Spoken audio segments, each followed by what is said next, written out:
Eu não poderia iniciar começando a falar sobre um discipulado sem antes explicar para você o que é ser um discípulo. O Senhor Jesus ele era chamado de Rabi, que significa mestre. Mestre é um título reconhecido por todos aqueles naquela época que viam um saber excepcional.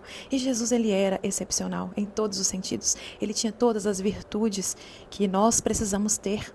E por isso que discípulo significa ser parecido com o seu mestre. E olha o que diz em Lucas capítulo 6, versículo 40. O discípulo não pode estar acima do seu mestre. Todavia, todo aquele que completar condignamente o seu aprendizado será como o seu mestre. Sabe quem disse essas palavras? O próprio Senhor Jesus. Ou seja, o Senhor Jesus, o nosso mestre, o nosso rabi, ele está dizendo que se você completar condignamente o seu aprendizado, você será como ele. Em algumas traduções diz, se você aprender, você será como ele. O discípulo, ele aprende com seu mestre.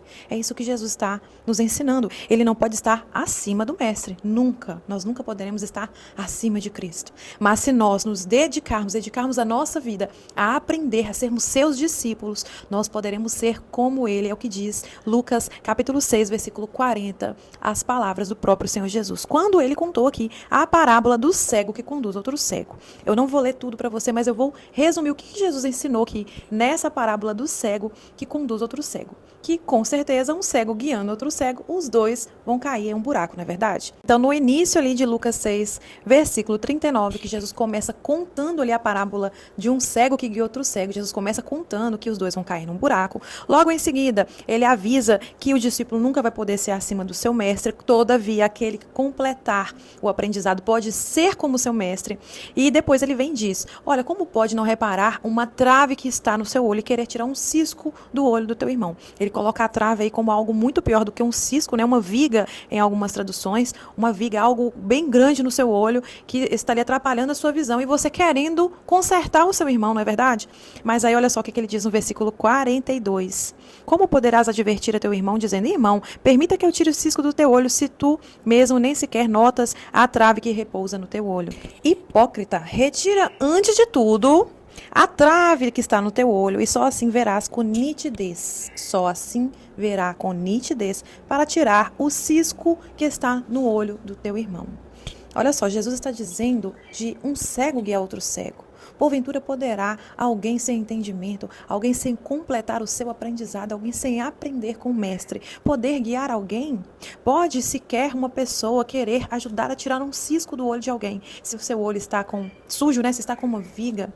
Então, assim, Jesus ele nos traz aí um aprendizado inicial para sermos um discípulo, né? Um discípulo de valor, um discípulo que seja semelhante a ele. A primeira coisa que nós temos que entender é que para nós sermos bons discípulos, nós temos que ter uma vida correta.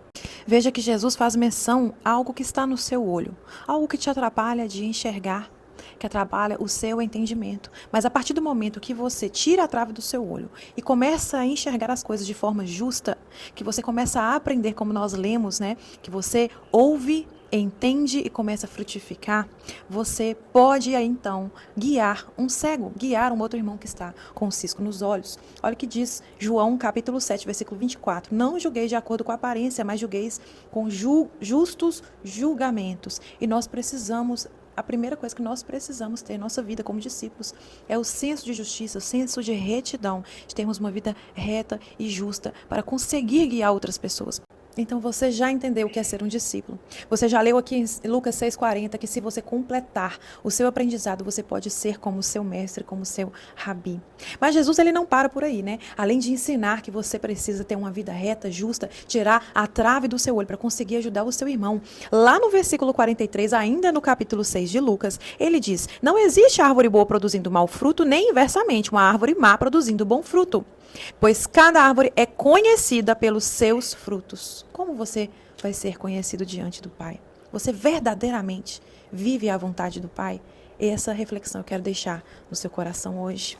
Porque lá em João, capítulo 15, Jesus disse e ficou registrado, o que glorifica meu Pai é que deis, assim sereis verdadeiramente os meus discípulos. Então o que glorifica o Pai é que nós possamos dar frutos.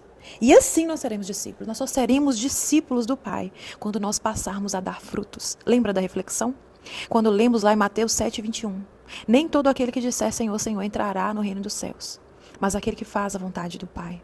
Então, quando nós dedicamos a nossa vida, nós sabemos quem é o Senhor da nossa vida. Nós decidimos dar frutos ao Senhor, glorificar o seu nome, sermos seus discípulos. Nós entendemos que nós temos que ter uma vida de retidão e devemos frutificar. Frutificar, meus irmãos, é fazer mais discípulos. Eu quero que você tenha isso em mente, fazer a vontade do Pai. E nós estamos aqui para isso. Vamos crescer juntos e fazer mais discípulos.